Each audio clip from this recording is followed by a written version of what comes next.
Are you able to hear me, Dane? I can hear you, Mr. Bugelmans. Okay. Thank you, Your Honor. We can go on the record.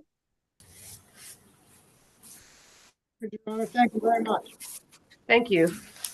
Good evening, everyone. Today is November 1st, 2023. It's 7:00 p.m.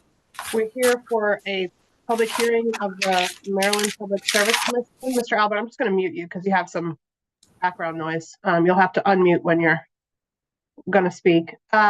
We're here for a hearing with the Maryland Public Service Commission. It's a public hearing for public comment in case number 9710, which is Porter Mill LLC's application for a certificate of public convenience and necessity to construct a 45.80 megawatt solar photovoltaic generating facility in Wycomico County, Maryland.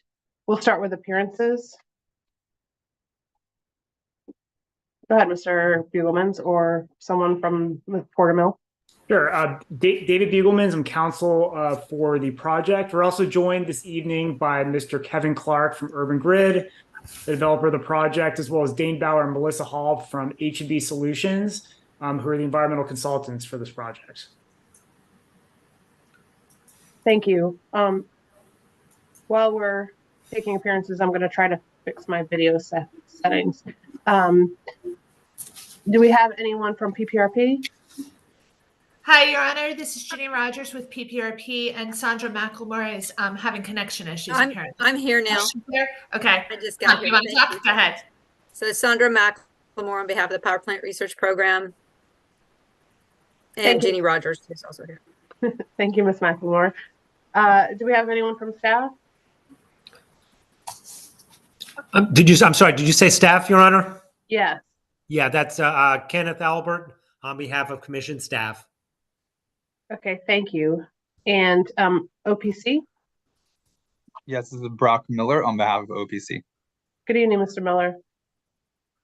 Okay, my video is not going to work for this hearing, apparently, but we're just going to go forward. We haven't had anyone from the public ask to speak at this hearing, so I'm going to ask each of the parties to go ahead and give a brief statement of the party's position or who the party represents. And I'll ask the applicant to give a brief description of the application. And we'll leave that up on YouTube for members of the public to see in case they have any questions. So, Mr. Bugelmans, do you want to start? Sure. As I said earlier, my name is David Bugelmans. I'm with the law firm Gordon Feinblatt. I represent the applicant in this case, Porter Mill, LLC. Your Honor, Mr. Bauer is prepared to provide a presentation. We can do that now, or we can wait until after the other parties speak. You can go ahead and do that, Mr. Bauer. Yes, Your Honor. Thank you. This project is in Wycomico County, and it's in the town of Hebron, and it's on Porter Mill Street, which is the main entrance to the project. There'll actually be two entrances off Porter Mill, and there'll be two other entrances, one in the back where the substation will be, which is on West Church Street. And then there'll be another one. There's a separate part of the project that's separated by a drainage ditch that's fenced separately, and there'll be an entrance to that off of Old Railroad Road. This is a farm. It's been an active farm for years. It has very good soils, a lot of sand, well drained, very few drainage ditches. The few drainage ditches that are there are exceedingly deep. I think there were 3 of them. Some parts of them were jurisdictional. The limit of disturbance for the project totally avoided those ditches. We totally avoided wetlands. We got a letter from the Maryland Department of the Environment that said that the design both identified the wetlands correctly and that we were able to totally avoid it. We usually have a couple of internal culverts for the internal driveways as they cross streams or culverts or intermittent streams. We have none of that in this case. All the entrances will not cross any wetlands, any streams, any ditches. We got a number of letters of declination, no impact, no environmental effect from a variety of agencies. One was DNR that said there are no rare or threatened or endangered species. U.S. Fish and Wildlife, we got a similar letter of no impact. Maryland Historic Trust did ask us to do a phase 1 and a phase 2 assessment and determine of eligibility forms. Once we did that, we got a letter from them saying there was no adverse effect on historic properties. There were glare analyses done by the client. We submitted to the Maryland Aviation Administration and got a letter back saying that it posed no hazard. We also got a similar letter from FAA.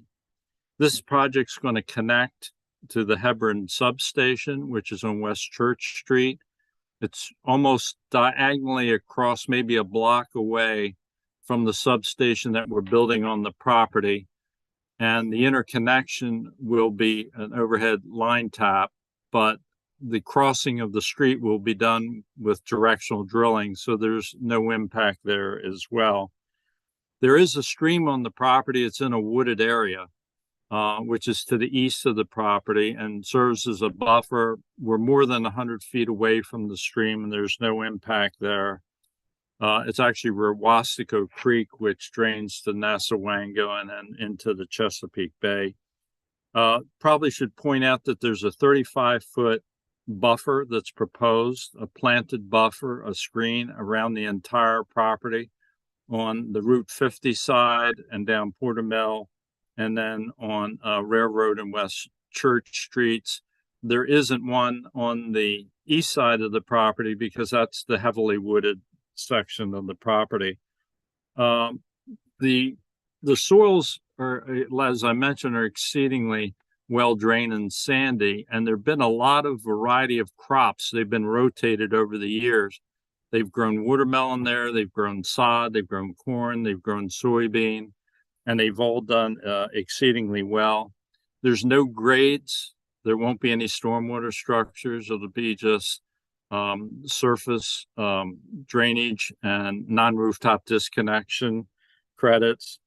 We did get a letter of support from the town. They support the project with the understanding that 15 of the acres that are on this parcel that border Route 50 would be set aside for commercial use. And the FCA requirements will be met. I think we calculated to be 13.65 acres, and the client has chosen to do that by contributing to the county's conservation fund. I think that's the completion of my overview. Thank you.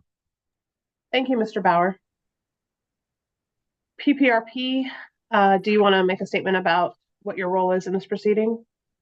Hi, yes, Sandra McLemore. I'm with the Attorney General's office, and with me today is the project manager for the PPRP, and she will provide a synopsis of what PPRP looks at. Hi, everyone. I'm Ginny Rogers again with the Power Plant Research Program, and we perform an independent assessment of the socioeconomic and environmental conditions on the project. And together with comments from the 7 reviewing state agencies, we prepare testimony and recommended licensing conditions for the construction and operation of the project that we will submit, I believe, for this project in mid-February. Thank you. Thank you, Ms. Rogers. For OPC, Mr. Miller? Yes, so this is Brock Miller again on behalf of the Office of People's Counsel. We represent the interests of Maryland's residential ratepayers. We were here tonight to learn more about the proposed project and hear any comments that members of the public might have. We will be evaluating the application and any testimony filed in this case to make a determination about our recommendation in this proceeding.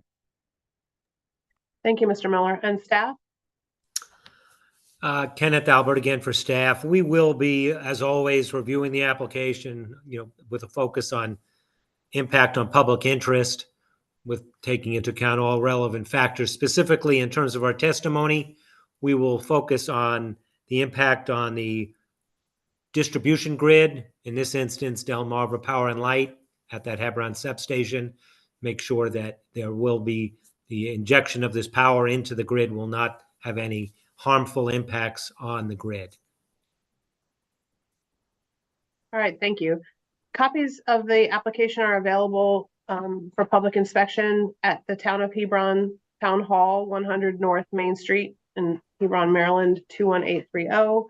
They're also available on the Maryland Public Service Commission website, which is www.psc.state.md.us. The case number is 9710, and you have to use that case number in order to take a look at the filings that have been made in this matter. There also is the opportunity for written public comment, which can be submitted through the Commission's website under public comments. And that can be done through the hearing in this matter. That concludes the portion of the hearing that's for the members of the public. Does anyone else have anything else that we need to take up this evening? Hearing nothing, thank you very much for your time this evening, and we can conclude this matter. We can go off the record. Off the record, Your Honor. Thank you very much. Thank you. Thank you, everyone.